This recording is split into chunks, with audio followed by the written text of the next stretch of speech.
just feel like we just gotta play hard for the full 40.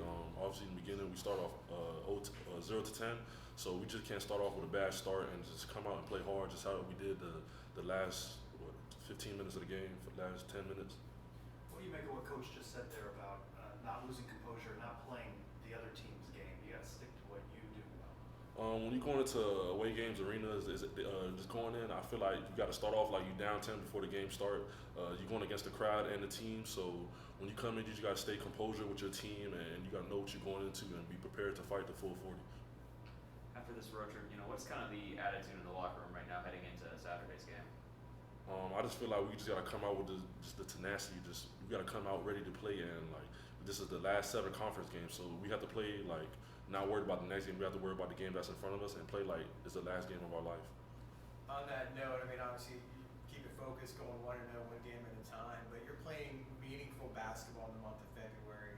You're right there. If you can get a run going, you can get yourself in that postseason mix for NCAA tournament. Is that something that you're aware of or you talk about? Definitely something that I'm aware of. I feel like for me, just being a fifth-year senior, this is my last year, so that's something I think about all the time. But at the same time, I just try to talk to my teammates and tell them like what we got to do to make it to that postseason, to where we could go to the March Madness. So right now, we're just trying to just focus on one win at a time and be prepared for whatever's coming our way. No team wants to get blown out, but what's the frustration that comes with a lot of close losses? The frustration is really that we're right there. Like it's not like we're getting blown out by 20. Like it's be 4 to 2 point game. There's all close games. So when you lose and it's a close game, it's something you just dwell on. And it's just a lot of little mistakes. Like a free throw is something that could have changed it. We would have made a free throw, or maybe we would have got a box out or a close out, or don't let them shoot 3. So it's just the little things that just makes it irritating for close games. You're playing Cincinnati on Saturday. This is the team you faced before in the season. When it's a season rematch for you personally, is your mentality different, or the way you prepare for the game, is that different when it's a team you faced already? It's definitely.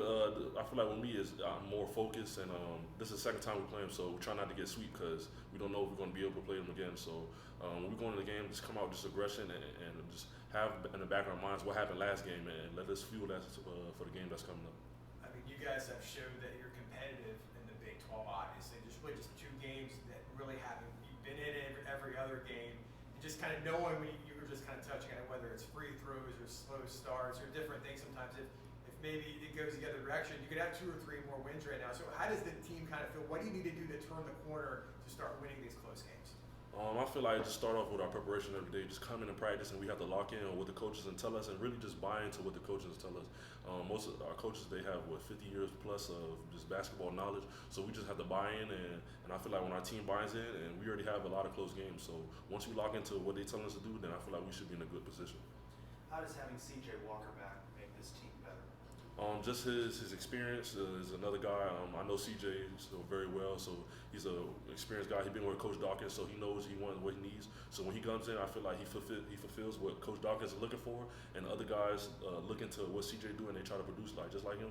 But when he comes in, he brings aggression, his rebounding, and just his experience on the court. How crucial is this Saturday's game, especially being that you guys are back at home?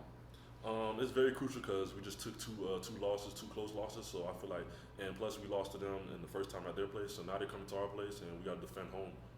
Speaking of that game at Cincinnati, is that one maybe a little bit more frustrating? It's kind of reverse script as some of these games you played, because you dominated in the first half. You had a big lead at halftime, and obviously they chipped away in that second half and won. Is that one especially frustrating, knowing that was a game you felt like you should have had? It definitely was frustrating, but that's something in the past, and I'm use that frustration for that game to the next game.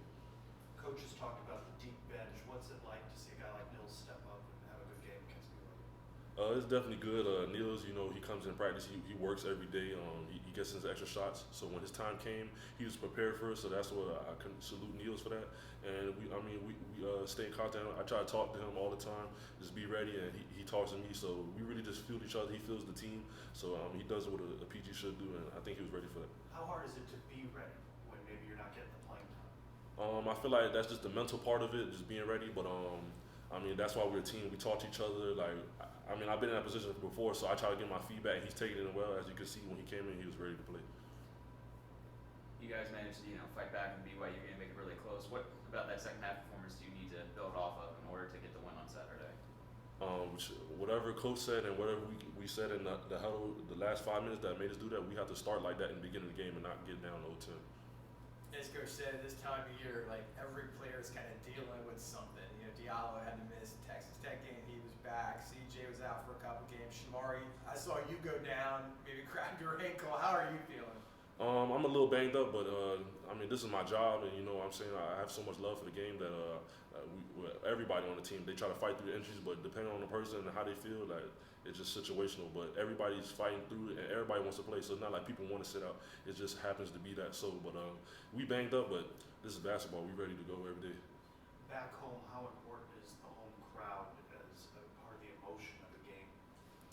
It's very good. You know, they bring us the energy when we make highlight plays, and they keep us going. But it's good to be home, and I feel like it gives us the energy to defend home because we got people that we're playing for in the crowd, and our families and our coaches and our team.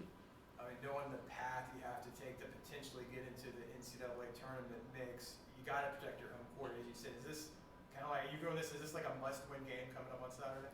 Yeah, definitely a must-win game. But every game is must-win from the last 7. So yeah, we just come in and just be ready to play. Well said. Shit. Thanks a lot. Thank you.